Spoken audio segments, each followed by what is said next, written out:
So just off the side of the road, guys, I came upon this. Look, they sell firewood, but also maple syrup. Maine maple syrup. Goes for 15 bucks. Large glass 12, small glass 8.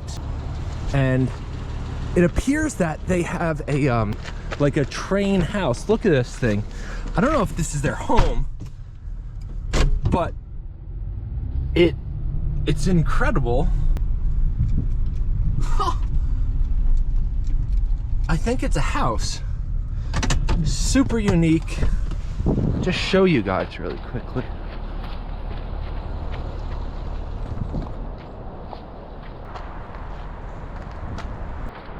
It's just up on like stilts. Amazing.